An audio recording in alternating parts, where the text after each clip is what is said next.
All right, let's just get started here. It's going to be a very intimate party today. A two's a date, a three's a party. That's my definition. Thank you all for joining.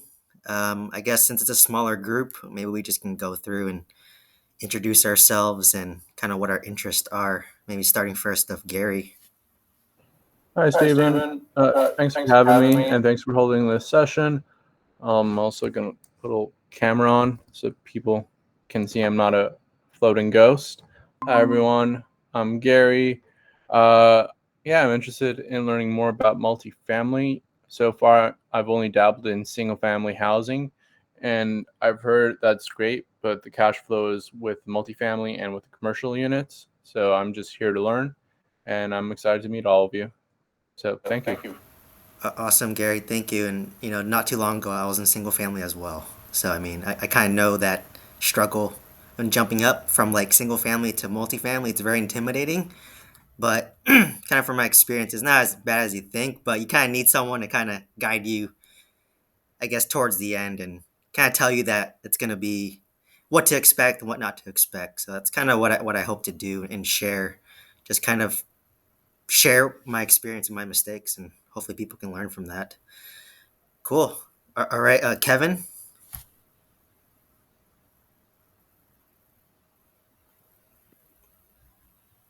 Nope.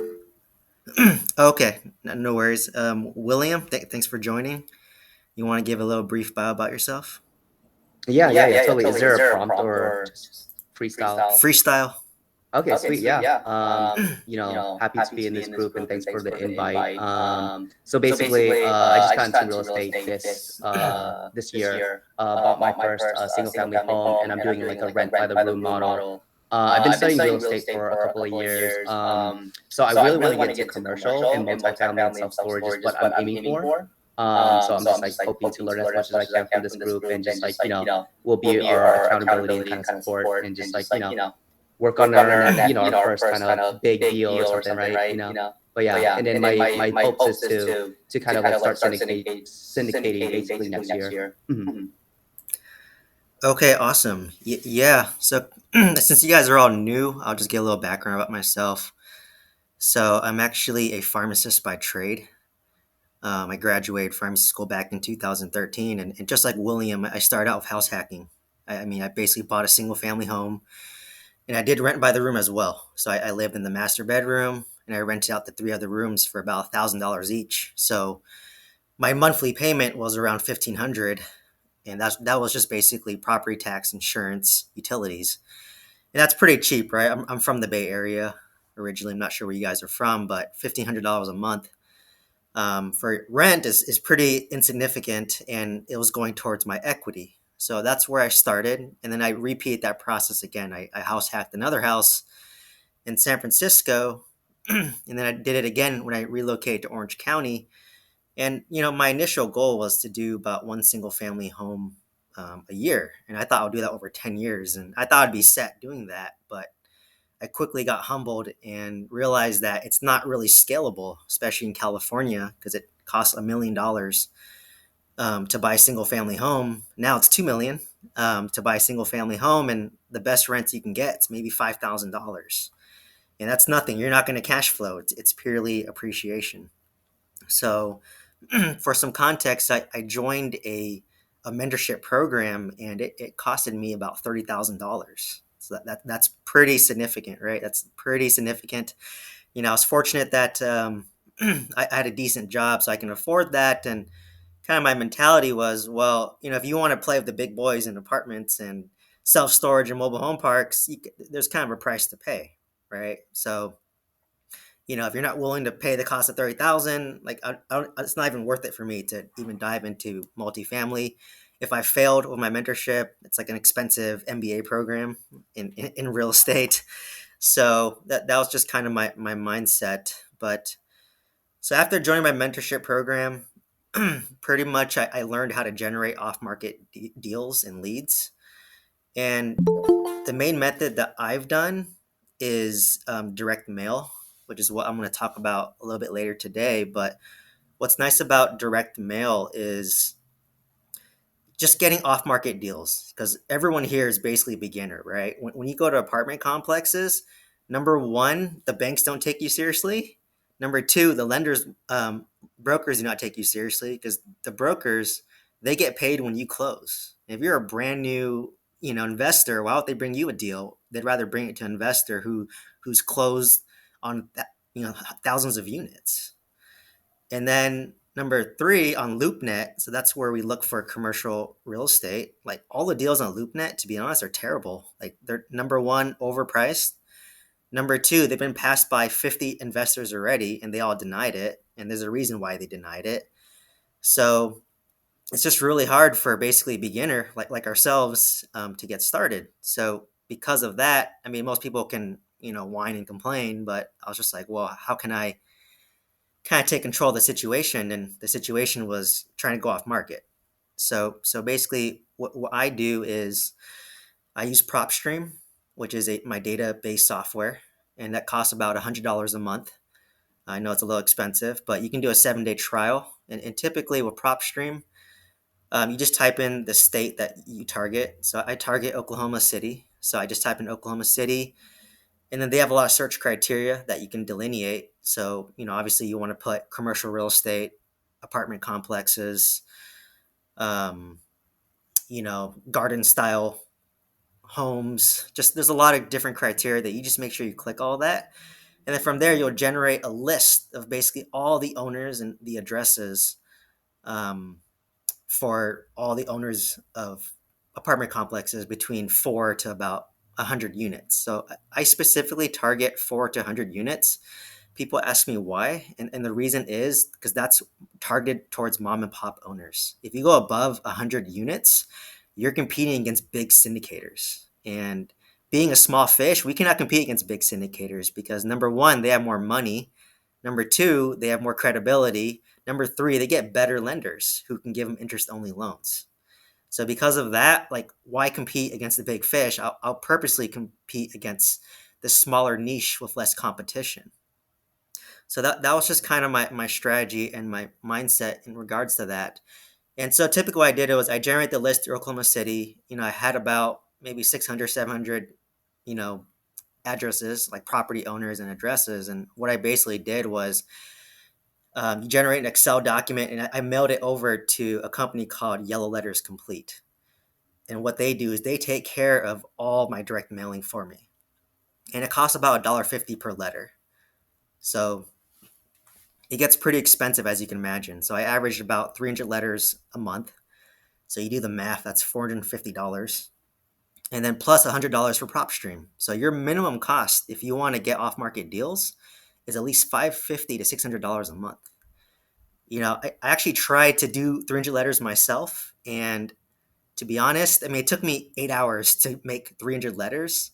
And it just wasn't worth my time. If you kind of read the book, Who Not How, if you kind of calculate how much you're worth on a per hour basis, I mean, it wasn't worth it for me to save like $200. Like I was better off just like working my day job or, so I arbitraged that out. And what I kind of like to emphasize is, especially for multifamily, you got to think like a business. Like if you need to scale outside of, you cannot depend on yourself. And it's not fun either creating all these letters. So what I basically did was I mailed out 300 letters for 6 months. So I mailed out 1,800 letters. And when you send out the letter, it's very interesting. So you actually want to mail the letters on Monday. And why Mondays? Because by the time it ships out, it's going to be like maybe Wednesday or Thursday. And that's when people are settled in. Like most people, they're starting their work week, they're trying to get settled in. And by the time the letter gets there, they might have been settled down. During Thursday or Friday, you're kind of winding down from the week. And that's when they start to read your letter. So that's what I typically do. And just from my experience, so typically I send out about 300 letters a month. My typical response rate is 3%. That's 9 responses a month. And a lot of the addresses that you pull from, PropStream or Batch Lead, you have about 10% that gets mailed back to you. So that's actually very common. So you get about 30 letters mailed back to you with like invalid addresses, or maybe the owner's no longer there anymore. So that's actually very common, just the cost of doing business. At first, I was like, "Damn!" Every letter that came back, I was like $1.50. That's like a McDonald's hamburger. Uh, so, but it's discouraging. But it's just kind of the nature of the business, and that's kind of normal in terms of what you get back. So, basically, after I mail out the letters, it's pretty easy. All you do is you literally wait. Like you just wait for people to call you, and kind of my rule of thumb is when people call you back, like follow up with them within, at least 24 hours. Some owners will call you, leave a voicemail, some will text you, and some will email you. So just make sure you respond within, 24 hours, because I call it a hot lead. So basically, with off market, when generating leads off market or just buying real estate in general, the reality is a lot of these owners, they're getting multiple cold calls, text messages, and letters. Like, I'll be honest, like they're getting, like I'm doing it, like hundreds of other investors are doing the same exact thing that I'm doing.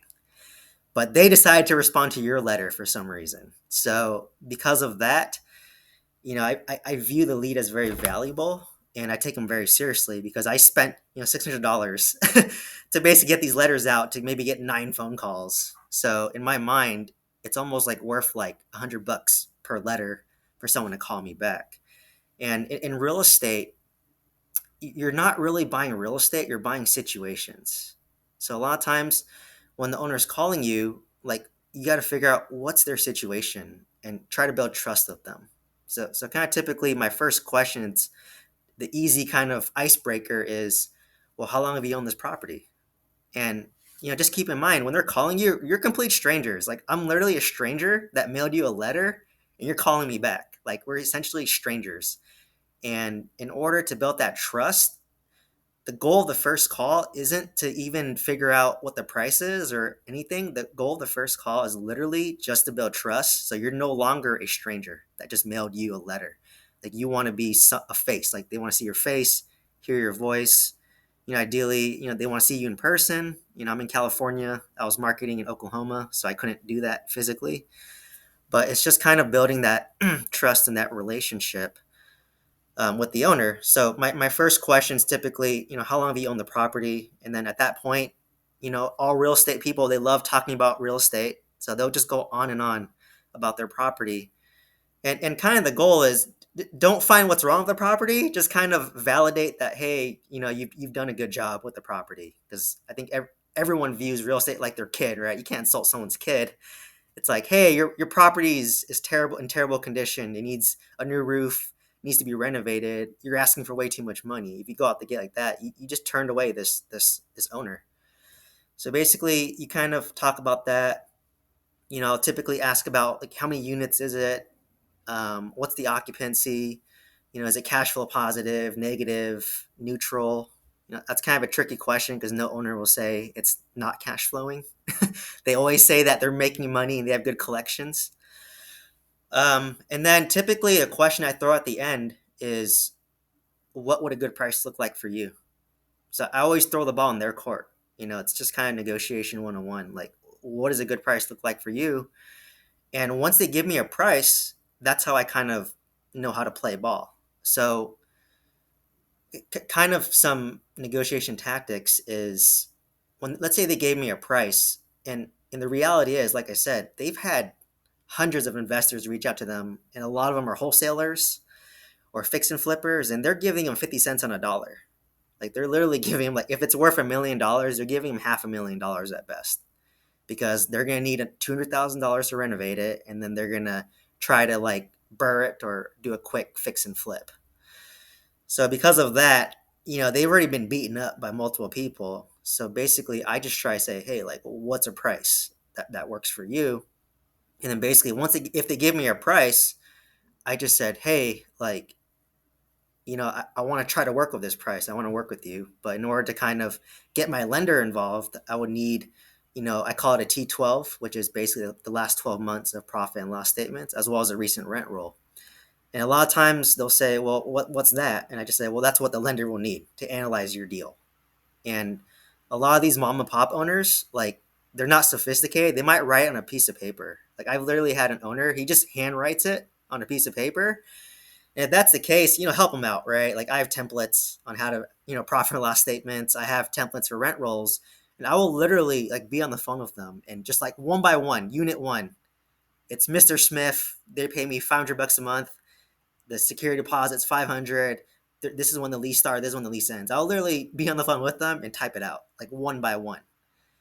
And once you kind of do that and you kind of put it, like we're working together as a team, you're building trust, right? So that's the key advantage.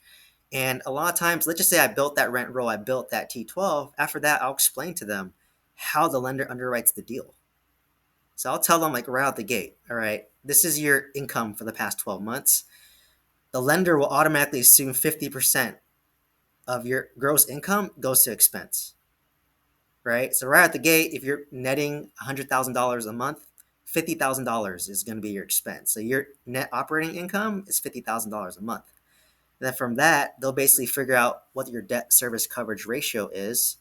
So basically, the debt service coverage ratio looks at how you can, how well can the property service the loan? And typically, the ratio they look at is 1.25.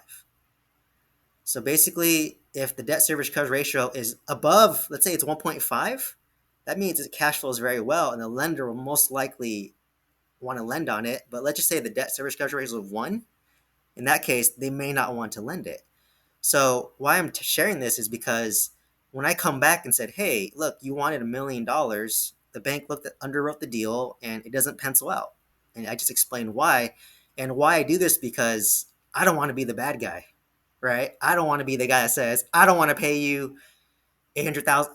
I want to pay you $1 million, but my lender, he will not approve this $1 million purchase price. So I said, but hey, maybe if we lower the price of this, it will work out based on their underwriting. So now you kind of make it me and you working together to solve this problem to make the lender the bad guy. So that's how I always kind of pivot to kind of build that trust and build that rapport with the owners. And this is getting a little bit advanced here. And sorry if I lose you guys, but typically, let's just say that the bank will only lend at $800,000 and the lender is so adamant about 1 million. There's ways to get creative with seller financing and subject to master lease agreements.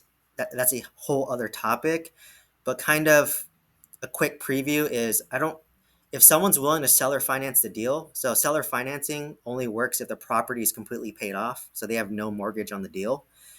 How I explain it is the owner becomes the bank, right? Like right now, I have to go to a bank to get a loan. And then once you've made it, you can become the bank. So you're the bank for me now. So it's the bank of Mr. and Mrs. Smith if they're the owners.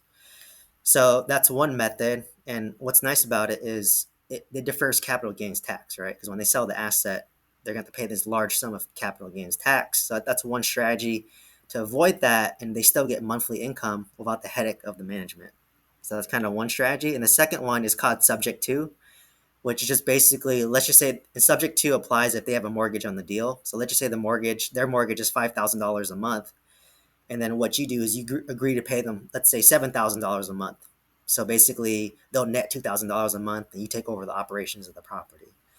So in my mind, I don't care what the purchase price is. I'll pay him $2 million, but all I care about is what are my terms? Like how much am I paying you on a monthly basis relative to what's my gross income, my gross monthly income. So I don't even care at that point. I don't even care what the price is. Like I'll pay him whatever it is, as long as I get my terms.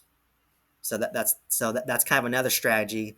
And then, but I usually don't do that until multiple banks have rejected the deal. Because a lot of times, if you pitch seller financing out the gate, their first reaction is you don't have money. That's their first reaction out the gate. Like you do not have money. You're not credible. I don't trust you anymore. So you kind of have to work your way towards that strategy.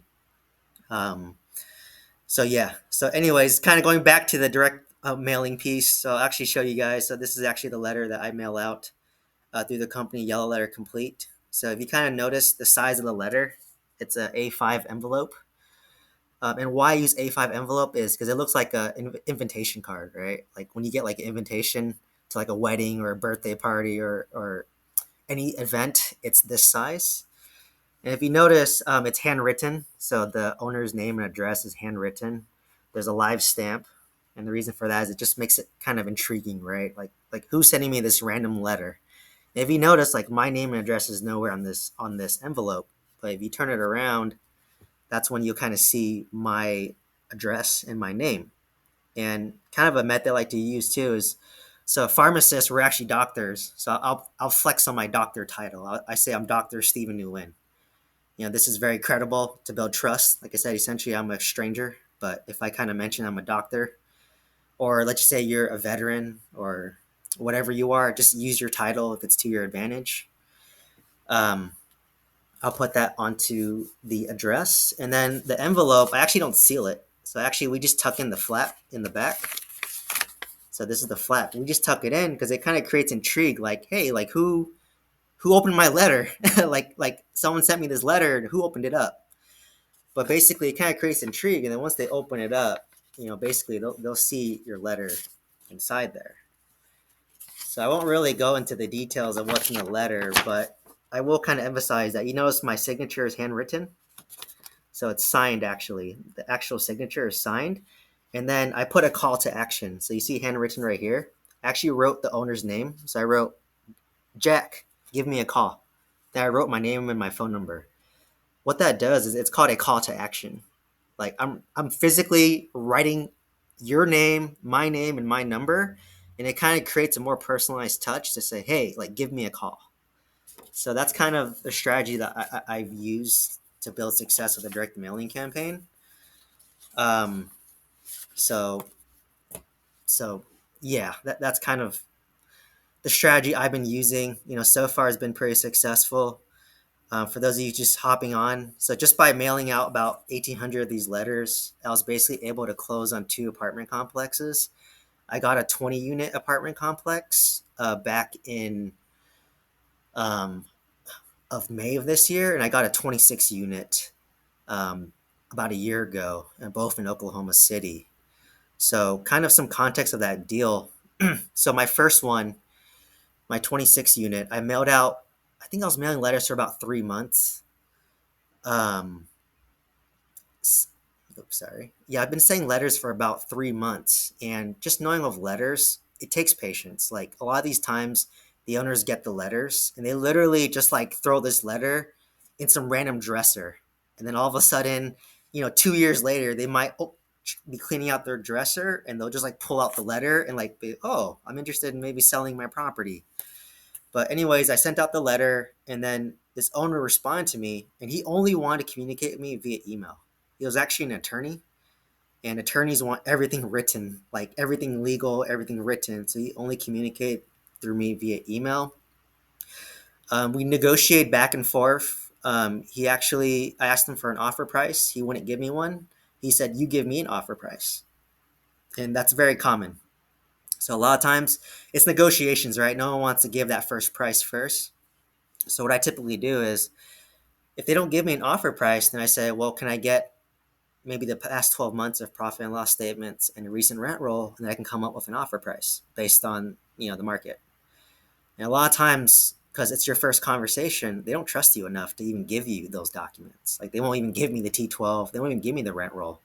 So I just said, okay, well, give me some time and let me think about it and let me get back to you. And then what I typically do is I just look at the tax assessed price. So that's public information. Let's say the address is 123 Main Street in Oklahoma City. I'll literally Google that, figure out which county it's in, go to the county tax assessor's website, and from there I punch in the address. You'll find the property tax bill, and then from there, it'll actually tell you what the tax assessed price is. And the tax assessed price was $500,000. So I literally just offered $500,000, and he accepted the offer. So I was actually pretty lucky that he accepted that. And then we went into escrow. And pretty much the funny part is, and what's kind of powerful about off-market marketing is, I got my lender involved. It appraised at $750,000. So I literally made $250,000 of equity day one just by sending out like 1,000 letters. And it takes a lot of patience and money to basically mail these letters out and respond to a lot of owners that call you. We get a lot of owners that aren't serious. Like there's a lot of owners that called me and they just wanted like insane prices for their property.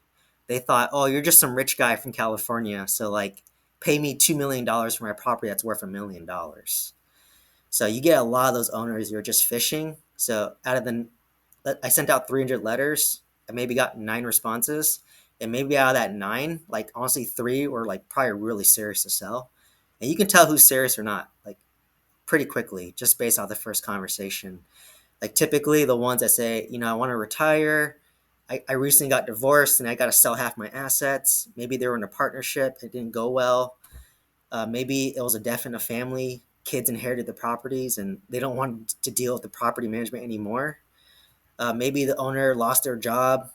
Um, they've been working on the property for 30 years and they're just tired. They have health issues and they just want to sell and collect their lump sum and they're basically retire.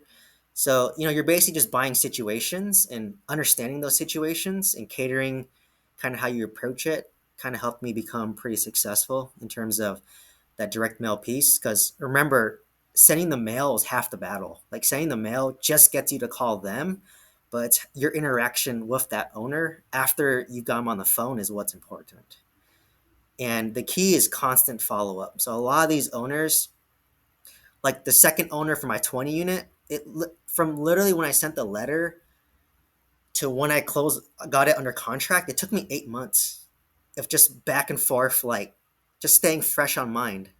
Like a lot of times they're really busy, they got other things going on, and they just forget. So the key is to follow up with these owners like periodically, whether it's a text message, a phone call, and sometimes it depends on my situation. I like to kind of apply pressure by saying, "Hey, I have another deal in the pipeline, but I definitely want to make an offer on yours." Like before make exploring these other opportunities, you kind of create that sense of urgency, right? It's just kind of basic sales and marketing. Once you create a sense of urgency that they might lose you, at that point they might kind of want to, kind of progress forward. And like I said, the key is trying to make their job easier for them. That's kind of the healthcare background. For myself, I'm always all about patient first. So I kind of view the same mindset in terms of how I approach the owners with that strategy. So yeah, and actually, some owners, believe it or not, they actually write back to me. Like one owner, he's so old fashioned. He literally wrote me back a letter, and the first thing he said was he appreciated how like no one sends mail in this day and age anymore. Everything is text message or email. So he was actually very appreciative that like someone sent him a letter. And that's just something that it's kind of a lost art. So I think because of that, it's definitely pretty effective in my mind. Because with emails and text messages, it quickly goes to spam. Like even my phone, anytime people, like a lot of investors text and call me for my apartment complexes, and a lot of times they go straight to spam, or when they're calling me, it's like says it's a number is a spam number. So yeah, so sorry for spitting all that information at you. I guess I'm just gonna kind of leave it open now, one at a time, for any kind of questions that anyone has in regards to apartment complexes, direct mailing, or just anything in general.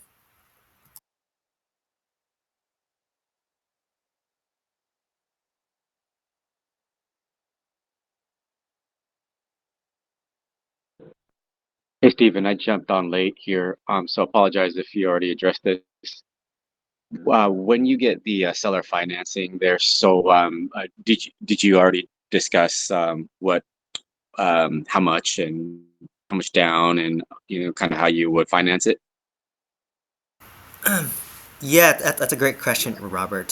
So essentially, you may have missed it, but I typically try to go traditional lending first.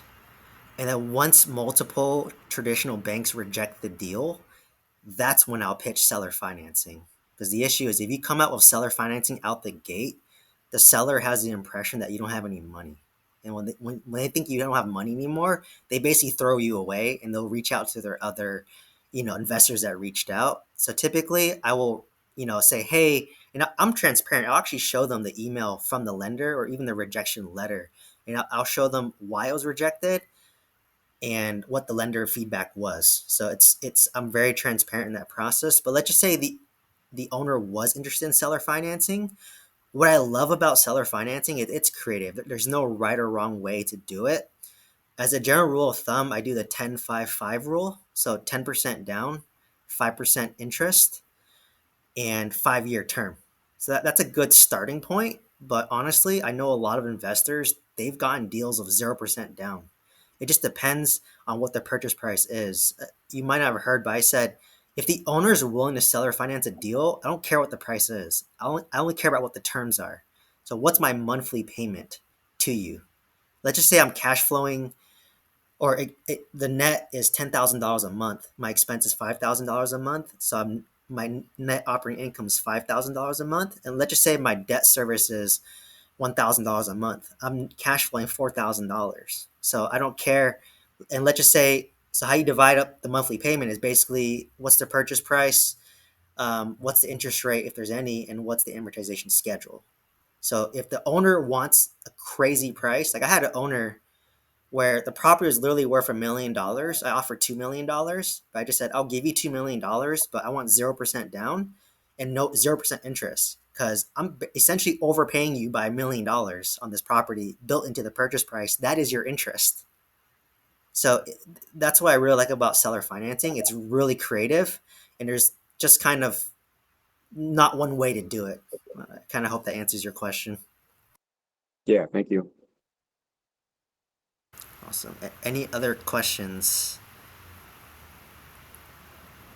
Yeah, I got a bunch of questions, but I'll start off with, you said you did 300 mails basically for every month, right? What was the reason for like this 300? I'm assuming, you said you had a 3% conversion rate. So if you increase the amount of mails you sent, wouldn't that increase your conversion? As in like the numbers of responses? Yeah. I mean, because I was new, so to me, I like to test before scaling. And like I said, it's pretty expensive, right? But then once you know your number, you're right. I could send 1,000 letters out, and I know my conversion percentage is 3%. So for me, it was just to kind of test the market. And a lot of times, if it's not effective, then you might have to pivot on how you change your letter, right? Like for example, like maybe this letter is working now, but maybe in like 6 months it may not work. So that's what's kind of key about tracking your metrics. If you guys read the book Traction, they're very big on like tracking your metrics and having lead measures. So basically, I know if I send X amount of letters, this is how many responses I'll get. And eventually, you know the point. Like for me, I know for about every 900 letters I send out, I close on one deal. That's kind of my rate right now. But it may change. I might have gotten lucky, to be honest. But that's just kind of the strategy I had. And the other thing too is, like you said, it's just myself.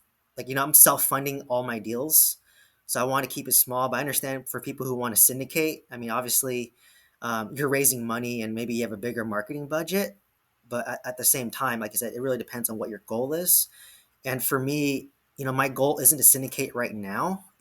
For me, I'm all about, I want to put my own money where my mouth is. That's kind of my mentality. Like I've literally put probably over $500,000 of my own money into my own deals, and look how easy it's going to be for me to raise money. Like my apartment complex I bought for $500,000. It appraised at $750,000 day one. I was literally offered $1.3 million on this 26 unit like a week ago, and I turned it down. That's $800,000 of equity. I did nothing on this property. I didn't even start renovations yet because I couldn't get any workers to come to my apartment complex. But I turned it down because I'm buy and hold. Like for me, I'm literally gonna fix it up, rent it out, cash out refinance, still keep the property, pull out all the money tax free, and then go buy another apartment complex because it's hard to find these deals. So because of that, I don't want to sell any of my properties, and that's why I'm not syndicating right now. Is because when you syndicate, the downside is you're at the mercy of the investors because they typically own 50 to 70% of the equity, and they want to return their money. So because of that, I do not syndicate right now. But if I were to share my deal with people in the future, if I do decide to syndicate, I mean, I feel like it's gonna be a lot easier for me to raise money, right? Just with this one deal alone, I basically 3x'd my what I put into the deal. So kind of hope that answered the questions. So there's some questions in the comments. So reasons for lending rejection. So the number one reason that I've gotten is they just don't know the market. So a lot of times if it's a national lender, they may not know Oklahoma City. So that's what's kind of nice about working with more local community banks, they always say. That's one reason. Or another reason is um, maybe the debt service coverage ratio wasn't good enough, so that they didn't think the property cash flowed well enough. But from my experience, like on my 20 unit, I literally had 10 lenders tell me no, but the 11th lender told me yes. So just because one lender says no, don't be discouraged. It just means ask someone else. So typically on my lending team, I work with 5 mortgage brokers. And mortgage brokers, they get paid on a commission basis and they work with multiple lenders. So typically you have to pay them about 3% of the loan value. But if they find you a good lender, like I'm happy to pay anyone 3% if they give me a good loan terms and they help me close on this deal. And so typically those are kind of my common rejections. And the other question was the 10-5-5 rule. So the 10-5-5 rule is my rule of thumb for seller financing. So out the gate, the 10 is 10% down. The 5 is 5% interest only. And then the next 5 is 5-year term. So basically my goal is within 5 years, I'm going to do my value add plan, renovate the units, rent it out at a higher market rent, and then do a cash out refi, pay off, the owner, and then bring on new debt and hopefully pull out all my money in the deal. So that's typically what I do. So it's kind of like the Burr strategy. If you guys watch the Bigger Pockets podcast, it's just basically the Burr strategy, but with apartment complexes. So I call it the Burr strategy on steroids. Hope that answers the questions. Any other questions? Is there a reason why you focus on like Oklahoma City? Yeah, great question. So as I just said, Oklahoma City, I bought a 26 unit apartment complex for $500,000. If I bought that in San Francisco, it'd be a shack under a bridge somewhere next to some homeless people. So for me, it's a more of a cash flow market. So what's crazy is, so at $500,000 for 26 units, I think I was at like $20,000 per unit, and each unit rented out for $400 per unit. That's a 2% rule, right? I mean, 400 over 20,000. And what's crazy is the rent is 400 per month, but after I'm done with renovations, it's gonna be $700 per month. And I'm spending about $10,000 worth of renovation for brand new kitchen cabinets, LVP flooring, brand new bathtub kit, fresh paint, just kind of the typical makeover of most apartments. And I can basically bump up the rents to about $700. So I really like Oklahoma City because number one, it's still affordable. Number two, it's actually more tax efficient. The property tax is very low compared to Texas, which it borders. So it's about 4 hours away from Texas, and the market, it's very flat. So like during good times and bad times, it's like a flat line. It's like it doesn't really go up high, it doesn't really go low. So it's more of a cash flow market. And the properties that I buy is focused on forced appreciation. So I don't depend on the market appreciating. I force the appreciation by renovating it and raising rents. Because of apartment complexes, the value of the apartment complex is based on your income. So kind of the example I like to give is, let's just say I have 2 single family homes right next to each other. One single family home rents for $5,000. The other single family home rents for $10,000. If I go to sell both those single family homes, they sell for the exact same price because it's based on sales comps. And that's the downfall of 1 to 4 units. But once you're beyond 5+ units, that's called a commercial real estate, and you get a commercial loan. They value the assets based on how much income it generates. So if I have a 20 unit apartment complex that nets $5,000 a month, and the apartment complex next door nets $10,000 a month, the one that nets $10,000 a month is worth double. So once I learned that concept, I'm like, I'm never buying a single family home again, except for me to live in. It just didn't make sense at all. So that's why I pivoted to Oklahoma City. It's a really nice market. It's definitely gentrifying. I know by advertising this, I'm probably creating more competition for myself, but that's okay. I hope it's collaboration versus competition. And another reason too is honestly, I had a really good property manager in Oklahoma City. Like for me, the property manager makes or breaks your deal. If you have a good deal and a bad property manager, it's a bad deal. If you have a bad deal and a good property manager, it's a good deal. So because of that, I just had a really good property manager there. So I just chose Oklahoma because of that. And it's also very landlord friendly. So literally to evict somebody, you give them like a 15-day notice and they're gone. Like usually they just leave. In California, that's impossible. In New York, that's impossible. So literally, it's just very landlord friendly and more cash flow focused. And I already own single family homes in California, so I already kind of have that appreciation from California. So I just want more cash flow slash forced appreciation in Oklahoma City. So that's why I kind of pivoted over to Oklahoma City, and I want to continue to scale there, kind of over this next couple year or two.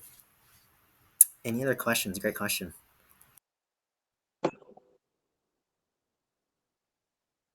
Were there any reasons why they decided seller finance versus going through a broker and putting it on the market?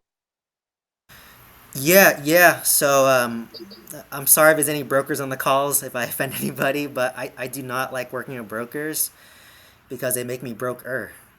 That's kind of my joke. No, I'm just kidding. So the intent of why I don't like using a broker is because typically when a broker brings me a deal, they are bringing the deal to 50 other investors because brokers are paid when they close on the deal, and their commission is based on the sales price. So they're always incentivized to sell at a higher price. And typically, I'll submit an offer, and they'll say counter best and final. I submit another offer, counter best and final, counter best and final. And literally, by the time there's like five counters, and the property is just way too overpriced. It doesn't make sense for me to purchase it anymore. So typically, I haven't had brokers bring me good deals yet. I prefer working direct with the seller because I want to build that relationship with the owner and create a win-win situation. And literally, I closed on 2 deals myself in Oklahoma City. Like I just Googled Oklahoma County real estate forms, and this is a standardized document like on Google that you fill out. And if you don't know, ask the title insurance company. They'll give you the form as to what to do. So I kind of did that. And in terms of seller financing, um, like I said, a lot of brokers, they don't like seller financing. Like the moment you mention seller financing to a broker, they think this guy doesn't have any money. Like the broker, they just want what's the least amount of effort I can do to get my commission. That's how brokers think. But for me, like I want to work directly with the owner because I want to understand their situation specifically so I can cater my deal and pitch things to them directly. Because it's like playing telephone. Like let's just say I tell the broker something, the broker tells the owner something. It's like playing telephone. The message gets so misconstrued at that point. And if I have a broker, it's like I tell my broker, that broker tells their broker, the broker tells them. Like the message gets lost. So that's why I prefer to go direct to owner.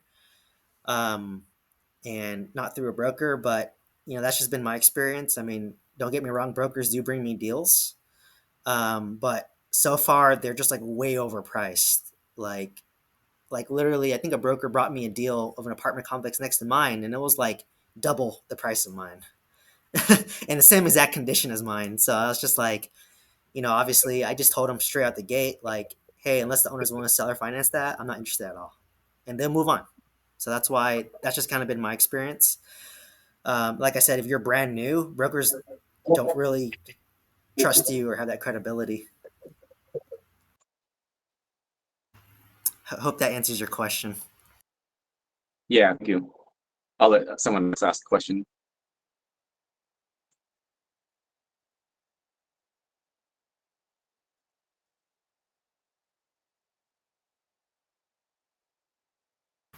Stephen, are you ever interested in doing JV partnerships on multifamily deals that are larger units?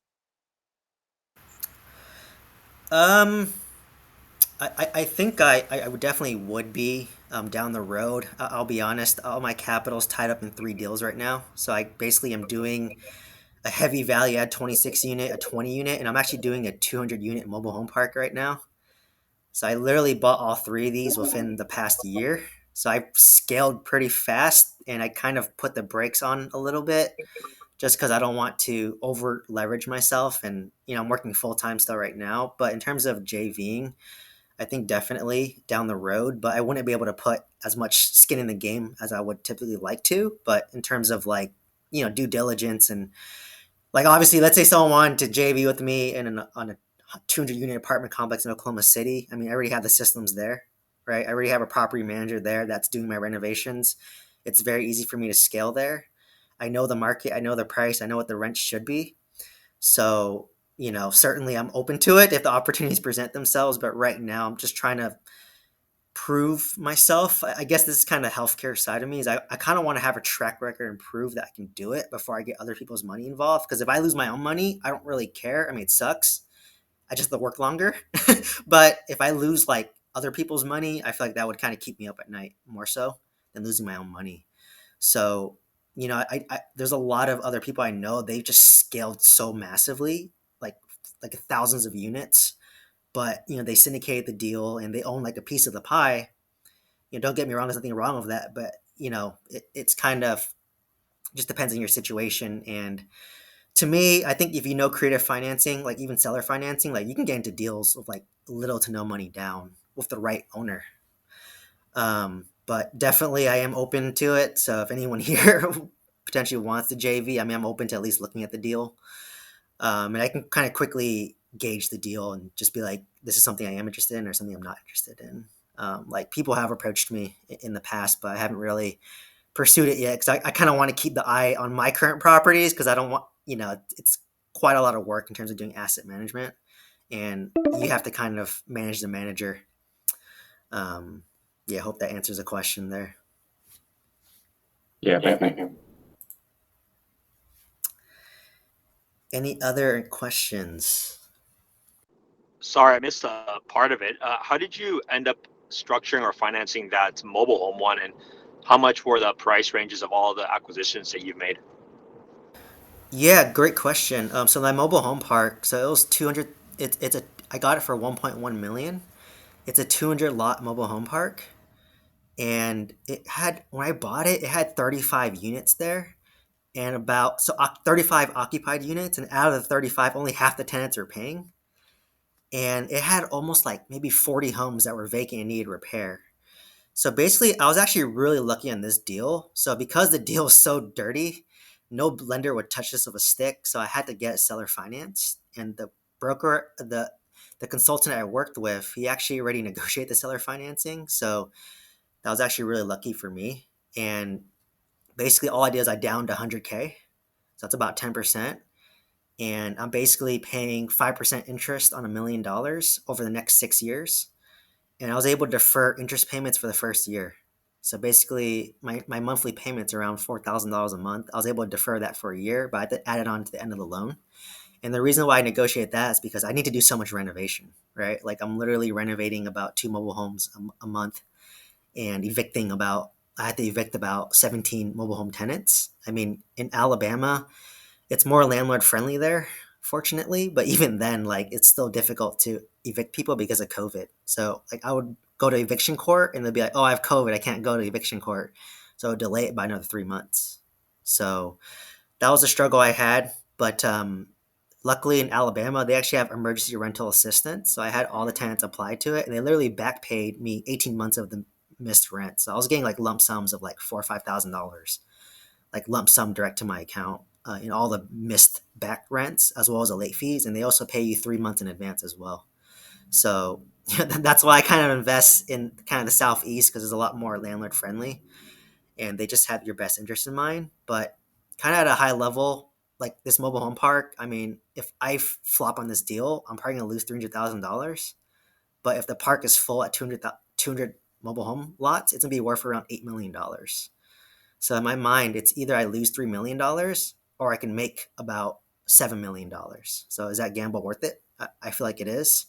If I do lose $300,000, I just have to work for a couple more years, which sucks. But it's the traditional route, right? If you don't retire via real estate, you're gonna have to work anyways. But if I do hit on this deal, and it's gonna take me at least 6 years to get there, like I can do a cash out refi. I'll have like $5-6 million tax free, and I can basically quit my job if I want to at that point. So that's why I kind of went into mobile homes. It's kind of more of a longer play. And what's kind of nice about mobile home parks is that literally I can bring in 100% financed a brand new mobile home, 3 bedroom, 2 bath, 100% financing for about $50,000 and rent that thing out for $800 a month if I want to rent it. Or I can sell that home to a tenant and just collect lot rent for $300 a month. So that's what I really like about mobile homes.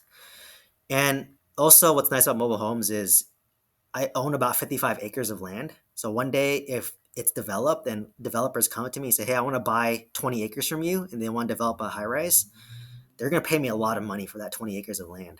So it's really like a land play. Like way back in the day, like 30 years ago, Austin used to be like a farmland, and there used to be mobile homes there. But now this mobile home park was is now considered the downtown Austin. So now, they sold their land, made a bunch of money, and there's a bunch of high rises there now. So that's what's kind of cool about mobile home parks, but it's definitely like more advanced. It's more recession resistant as well. So during times of uncertainty, so kind of for reference, the average home in Alabama is 120K, and people are paying $600, $800 a month in rent, but they can buy a brand new mobile home for $50,000 at 8% interest, and their monthly payment is $800. So literally, your renters, you're paying $800 a month, they can finance a mobile home and maybe put like 5% down if they work with 21st Mortgage. So it's really great and recession resistant, and it really helps people get it's affordable housing, right? That's essentially what it is. So that's what I like about mobile homes, but it takes like if you were to syndicate the deal, like you have to wait like 10 years to like get back your money. Like it takes about 10 years, and most of your money is not through the cash flow, it's through like forced appreciation over the years. So, if you kind of do some basic math, I have 200 lots, assuming I get $500 in rent, I'm going to be getting about $10,000 or $100,000 a month in income. You do the 50% rule, that's $50,000 net. And then let's say half goes to your mortgage. You have $25,000 net cash flow just off one park. And that's assuming it's full. Yeah, that's a great question. I'm going to probably do So another are episode. you, Yeah. yeah, are you logistically removing the tenants, filling it out, repairing it, or you are having like some on-site person handle that locally for you? Like how do you think of the time element that is needed as part of like this deal? Yeah, good question. So to phrase, I'm actually really lazy. So what I do is I have an on-site manager, and the on-site manager is managed by an off-site manager. So my off-site management company, they manage 70 mobile home parks. So my off-site manager, she oversees 10 parks, including my park. So I manage the off-site manager who manages the on-site manager. So it's just kind of like, my background is I'm a director of pharmacy. So it's just like equivalent of like I'm managing a pharmacist who manages a pharmacy technician. So it's kind of this layered system. And all I do is honestly, I have a weekly call with my property manager as to updates. Or if I don't need to get on a call, then she just sends me emails. And a lot of what I'm focused on is getting financing approved. So I'm trying to get financing to bring in brand new mobile homes. So that's kind of been my focus. To be honest, between my mobile home park, which I'm doing value add, and my two apartment complexes, I probably spend maybe 20, 30 hours a week. I mean, I do a lot of it via email, so it sounds kind of bad. My boss is not here, but I do a lot of it while I'm at work. They're 3 hours ahead, so a lot of times when I'm driving to work, I'm just like calling them because it's like 8 o'clock for me, but it's noon for them. So that's how I kind of scale. So for me, every time I do something, I have scale in mind.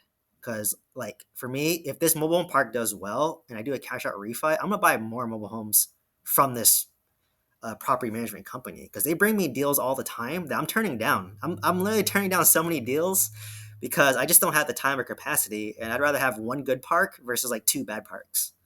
So, that's kind of been my mindset in terms of that. But it is turning the corner, and mobile homes, I will say, like that's my most stressful deal.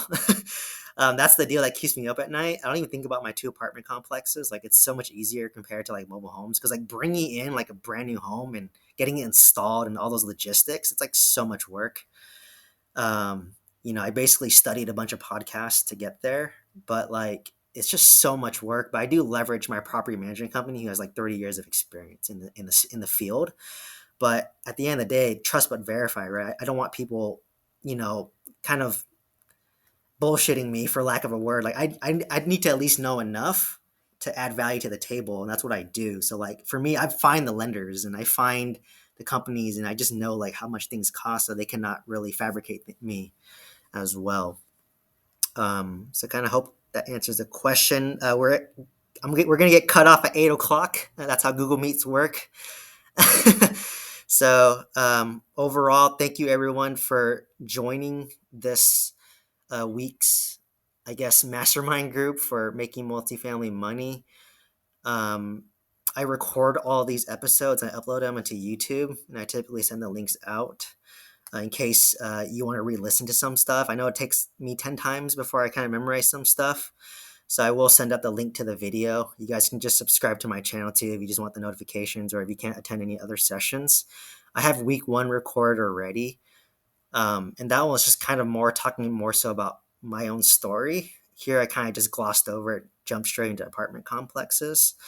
And if you guys have any input as to what you want to talk about for next week, I'm an open book, to be honest. I can pretty much talk about any topic, but I'm just trying to go in chronological order for it to make sense. So maybe next week I might talk about like how to underwrite a deal or maybe the due diligence process, because I literally just did this recently. So that's just kind of the value I like to kind of provide. And as I mentioned, I paid a lot of money for education myself. So I just kind of hope to provide that in a free format for everybody to learn from myself. Other than that, thank you. Other than that, thank you Thank you everyone. very much, David. Oh,